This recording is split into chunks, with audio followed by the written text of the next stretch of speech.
Litigation related to asbestos injuries and property damages has been claimed to be the longest-running mass tort in the United States history. Since asbestos-related disease has been identified by the medical profession in the late 1920s, workers' compensation cases were filed and resolved in secrecy, with a flood of litigation starting in the United States in the 1970s, and culminating in the 1980s and 1990s. A massive multi-district litigation, MDL, complex filing has remained pending in the Eastern District of Pennsylvania for over 20 years. As many of the scarring-related injury cases have been resolved, asbestos litigation continues to be hard-fought among the litigants, mainly in individually brought cases for terminal cases of asbestosis and cancers.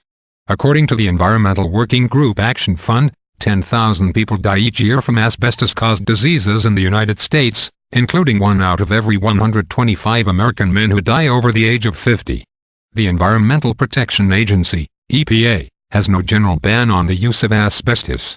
However, asbestos was one of the first hazardous air pollutants regulated under Section 112 of the Clean Air Act of 1970, and many applications have been forbidden by the Toxic Substances Control Act, TSCA.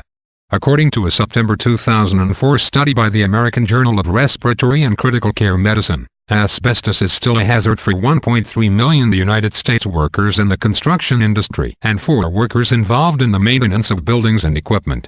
A Senate subcommittee of the Health, Education, Labor and Pensions Committee heard testimony on July 31, 2001, regarding the health effects of asbestos. Members of the public, doctors, and scientists called for the United States to join other countries in a ban on the product. In 2010, Washington State passed a ban on hazardous materials in automotive brakes, phasing out asbestos in vehicle brakes, starting in 2014.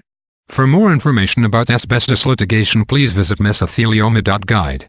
Please note the following disclaimer: the information provided by this video and mesothelioma.guide is not a substitute for professional medical advice.